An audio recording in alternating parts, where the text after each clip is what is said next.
एक बार की बात है, हीरा अपने दोस्त के साथ देर रात घर लौट रहा होता है। तभी रास्ते में एक बरगद का पेड़ आता है। उस पेड़ के नीचे एक 100 रुपए का नोट पड़ा होता है। उसे देखकर हीरा खुश हो जाता है। अरे वाह वाह वाह, आज तो लॉटरी लग गई। रामू भाई वो देखो 100 रुपए का नोट। फिर हीरा वो पैसे उठा लेता है। तभी उन्हें पेड़ में से अजीब सी आवाज आती है। फिर वो जैसे ही ऊपर की ओर देखता है तो उन्हें पेड़ पर एक 2000 का नोट लगा हुआ दिखाई देता है। अरे रामू वो देख, इस पेड़ पर तो 2000 का नोट लगा हुआ है। मुझे तो यकीन ही नहीं होता भाई। भाई क्या पता ये पेड़ सच में पैसे देने वाला पेड़ हो। एक काम करो, तुम जल्दी से पेड़ पर चढ़ जाओ और वो नोट तोड़ कर ले आओ। फिर वो 2000 का नोट तोड़ने के लिए पेड़ पर चढ़ जाता है और कुछ ही देर में वो नोट तोड़ लेता है। रामू भाई ये नोट तो बिल्कुल असली है। अरे वाह वाह वाह, आज तो मजा ही आ गया। चलो भाई अब जल्दी से नीचे आ जाओ, कहीं कोई हमें नोट तोड़ते हुए ना देख ले। अब तो हम पार्टी करेंगे। अरे हीरा भाई कहाँ रह गए? जल्दी नीचे आओ, कोई हमें देख ना ले। अरे हीरा भाई कहाँ रह गए? नीचे क्यों नहीं उतर रहे? कहीं तुम अकेले ही इन 2000 रुपयों को हजम तो नहीं करना चाहते भाई? तभी हीरा की चीखने की आवाज आती है। अरे क्या हुआ भाई, सब ठीक तो है? अरे यार क्या करूं, ये तो दिखाई भी नहीं दे रहा। अरे भाई तुम ठीक तो हो? क्या करूं? हाँ, मुझे ही ऊपर जाकर देखना होगा ये आखिर माजरा क्या है। फिर रामू भी पेड़ पर चढ़ने लगता है।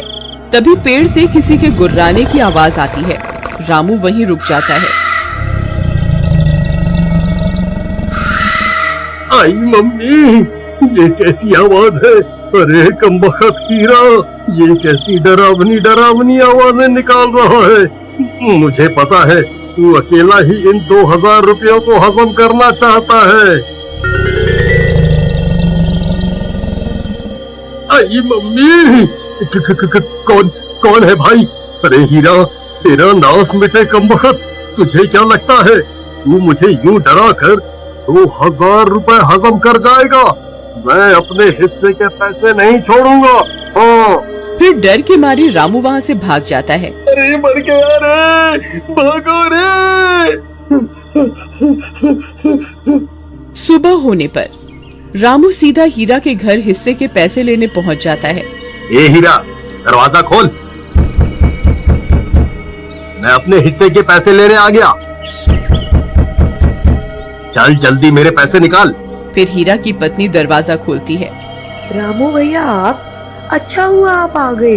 ये कल रात से घर पर नहीं लौटे, मुझे बहुत फिक्र हो रही है। आप कुछ कीजिए ना। कहीं ये कमबख्त सारे पैसे लुटाने के लिए शहर तो नहीं निकल गया? नहीं, हीरा एक नंबर का कंजूस है। वो इतने पैसे खर्च करने वालों में से नहीं है। जरूर कुछ गड़बड़ है।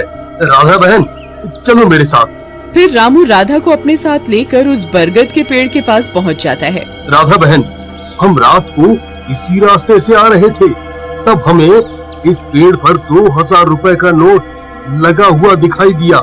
उसे तोड़ने के लिए हीरा ऊपर चढ़ा था, लेकिन वापस नहीं आया। तभी कुछ गांव वाले भी वहां पहुंच जाते हैं। फिर रामू सबको पैसों की बात बताता है। अरे भाई हरिया, जरा पेड़ पर चढ़कर तो देख, हीरा भाई वहाँ है या नहीं? फिर हरिया पेड़ पर चढ़ जाता है और बहुत देर ढूंढने पर भी उसे हीरा का कोई नामो निशान नहीं मिलता। भाई यहाँ ऊपर कोई आदमी नहीं है। ये कैसे हो सकता है? हीरा तो नीचे भी नहीं उतरा। फिर हीरा गया तो गया कहाँ? कहीं वो चुड़ैल उसे खा तो नहीं गई जो रात को अजीब सी आवाजें निकाल रही थी? फिर सब गांव वाले वहाँ से चले जाते हैं और राधा रोने लगती है। जी आप कहाँ चले गए जी? अब मैं आपको कहाँ ढूंढूं? तुम रो नहीं बहन, हीरा जरूर मिल जाएगा। हम रात होने पर यहाँ दोबारा आएंगे। फिर वे दोनों भी वहाँ से चले जाते हैं।